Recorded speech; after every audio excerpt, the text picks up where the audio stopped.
जय श्री कृष्णा। राधे राधे। कार्तिक मास महात्म्य अध्याय 31 और 32। कल की कथा में हमने गोपाष्टमी का महात्म्य और इसी के साथ किस देवता की कितनी परिक्रमा की जाए, क्या फल मिलता है ऐसा करने से, वह कथा सुनी थी। अब आज उससे आगे की कथा में हम सुनेंगे विषम पंचक व्रत का महात्म्य और इसी के साथ प्रबोधिनी एकादशी का महात्म्य सुनेंगे। आइए अब महात्म्य सुनते हैं। सब बोले विष्णु भगवान की जय। ओम नमो भगवते वासुदेवाय। राजा पृथु ने विषम पंचक व्रत का महात्म्य जानने की इच्छा प्रकट की। तब नारद जी बोले कि हे महाराज, यह व्रत अनादिकाल से चला आ रहा था, परंतु बीच में लुप्त हो गया था। इसका पुनः उदय कैसे हुआ, यह वृत्तांत सुनिए। इस युग में भगवान श्री कृष्ण ने विषम पितामह को यह व्रत बताया था और उन्होंने ही इसे सर्वप्रथम किया था। इसी कारण इसका नाम भीषम पंचक पड़ा। हे राजन, महाभारत युद्ध से पहले भगवान कृष्ण कौरवों को समझाने के लिए गए तो सर्वप्रथम वे विदुर जी के पास पहुंचे। विदुर जी ने उनका हृदय से आदर सत्कार किया। उसके बाद वे भीषम जी के पास गए। वहां जाकर कुशल क्षेम के आदान प्रदान के पश्चात अपने आगमन का संपूर्ण वृत्तांत बताया। तब भीषम बोले कि हे श्री कृष्ण, आप मेरी कुछ उत्सुकताओं का समाधान करें। आप तीनों लोगों के स्वामी होते हुए भी केवल पांडवों के दूत बनकर क्यों आए हैं, तथा पांडवों के प्रति आपका इतना प्रेम क्यों है, इसका क्या कारण है? तीनों लोग आपके वश में हैं, तब पांडवों ने ऐसा कौन सा व्रत, तप, दान या पुण्य या फिर जप, ऐसा क्या यज्ञ किया है उन्होंने जिसके कारण आप उनका इतना पक्ष लेते हैं?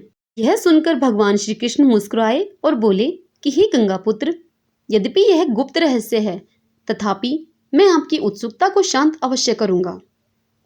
पूर्व जन्म में उन पांचों भाइयों ने एक ऐसा व्रत किया था जो मुझे अत्यंत ही प्रिय है। इसी कारण हे गंगा पुत्र, मैं उनके वश में हूँ। पितामह भीष्म फिर से कहने लगे कि हे मधुसूदन, अब तो मेरी उत्सुकता और अधिक बढ़ गई है। कृपा करके बताएं कि कौन सा व्रत है वह जिसे करने से आप उनके वश में हो जाते हो। तब भगवान श्री कृष्ण ने कहा कि प्राचीन काल में उज्जैन नामक नगरी में 5 ब्राह्मण थे। उनके नाम कवि, सुचि, दृढ़, दंत और हंस थे। वे पांचों सभी वेदों के ज्ञाता, युवा, रूपमान तथा गंधर्व विधि में निपुण थे। सभी दिशाओं में जाकर उन्होंने अपनी गायन विद्या द्वारा खूब धन अर्जित किया। अपने भ्रमण काल के समय ही वे मथुरा नगरी के राजा सुवीर के राज्य में पहुंच गए। उन सब भाइयों की इच्छा थी कि वह राज्यसभा में अपनी संगीत कला का प्रदर्शन करें। 4 दिन उपवास करके वे परम पवित्र यमुना जी में स्नान करते रहे। फिर उन्होंने किसी से राजा के संबंध में जानकारी प्राप्त की तो उन्हें पता चला कि राजा की एक कादम्बरी नाम की भोग पत्नी, जो संगीत विद्या में निपुण और मधुर गायन करने वाली है, नित्य केवल राजा के मनोरंजन के लिए नृत्य एवं गायन करती है। वह उसका रूप लावण्य एवं यौवन अद्वितीय है। यह सुनकर वे पांचों उस स्थान पर जा खड़े हुए जहां से कादम्बरी के नृत्य एवं गायन के स्वर सुनाई देते थे। उसके बाद वे राजा के पास आने जाने वालों के मध्य खड़े होकर इस प्रकार कहने लगे कि बड़े दुख और आश्चर्य की बात है कि राजा के पास दक्ष संगीत कला एवं गायन का ज्ञाता नहीं है। वे कहने लगे कि कादम्बरी के नृत्य करते समय बजने वाली जो वीणा है उसके तार कसे हुए नहीं हैं।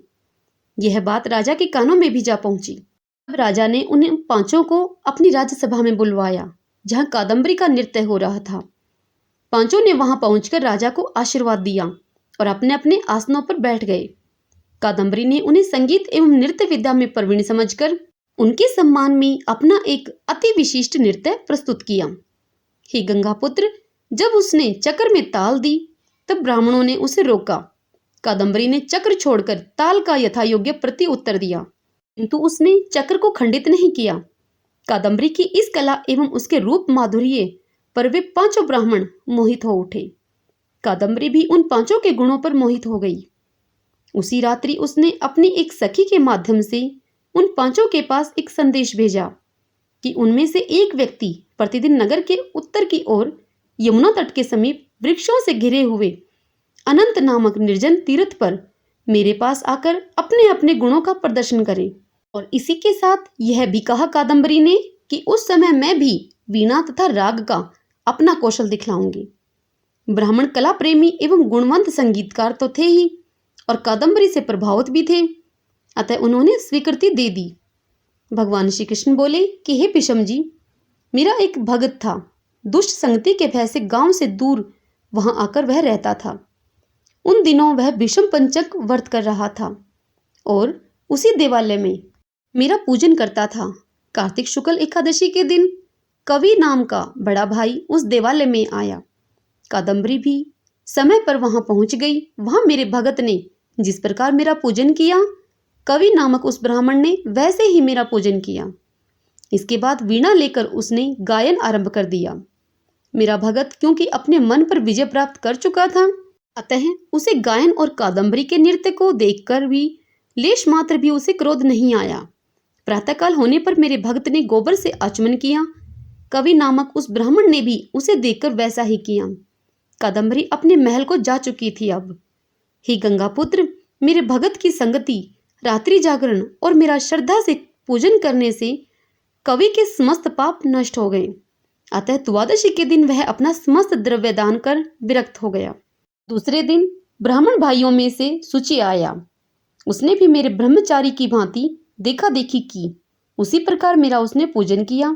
फिर रात्रि भर कादम्बरी के साथ नृत्य गायन करके सुबह उसने गोमूत्र का आचमन किया। उसके बाद उसने भी अपना समस्त धन दान कर दिया और सन्यासी हो गया। उसने निश्चय किया कि जिस प्रकार कादम्बरी के नृत्य गायन एवं रूप लावण्य को देखकर ब्रह्मचारी का मन चलायमान नहीं हुआ, उसी प्रकार मुझे भी अपने मन को वश में करना चाहिए। हे भीष्म जी, इसी प्रकार त्रयोदशी को दृढ़, चतुर्दशी को दंत एवं पूर्णिमा को हंस भी वहां आया। उन्होंने भी अपने भाइयों की भांति पूजन करके रात्रि भर नृत्य गायन किया और दूसरे दिन विरक्त हो गए। उन ब्राह्मण भाइयों में से दृढ़ नामक ने गौ दुग्ध का आचमन किया। दंत ने ब्रह्मचारी से बचे घी का आचमन किया और हंस नाम वाले छोटे भाई ने ब्रह्मचारी को प्रणाम करने के बाद यमुना में स्नान करके आंवले के वृक्ष के नीचे श्राद्ध कर्म किया। इस प्रकार पांचों भाइयों ने एक एक दिन का व्रत किया। हे गंगापुत्र, कार्तिक मास में हमारा पूजन व दान पुण्य करने से करोड़ों यज्ञों के समान फल प्राप्त होता है। उधर जब राजा को कादम्बरी के नृत्य प्रति महल से जाने का समाचार मिला तो उसने उसे महल में बंद कर दिया। हे भीष्म जी, कार्तिक मास में हमारे समक्ष नृत्य गायन करने के फलस्वरूप ही अपने अगले जन्म में कादम्बरी द्रौपदी हुई। हंस नाम वाला ब्राह्मण आंवले के नीचे श्राद्ध आदि कर्म करने के कारण युधिष्ठिर हुआ। एकादशी जागरण करने के कारण ब्राह्मण भाइयों में कवि नामक ब्राह्मण अर्जुन बना, सुचि सहदेव बना, दंत नामक भाई नकुल बना और दृढ़ नाम वाला ब्राह्मण भीम बना। हे भीष्म जी, पूर्व जन्मों में पांडवों के द्वारा किए गए इस व्रत के कारण ही मैं उनके वशीभूत हुआ हूँ। नारद जी ने राजा पृथु से कहा कि हे राजन, कलाकार को संयमी और आस्थावान होना चाहिए। उन पांचों ब्राह्मणों में यही गुण था। श्रीमन नारायण नारायण हरि हरि, भजमन नारायण नारायण हरि हरि। सब बोले विष्णु भगवान की जय। ओम नमो भगवते वासुदेवाय। भगतजनों, यदि आपको मेरे द्वारा सुनी गई कथा कहानियाँ पसंद आती हैं तो मेरी वीडियोस को लाइक अवश्य किया करें। जय श्री कृष्णा। राधे राधे।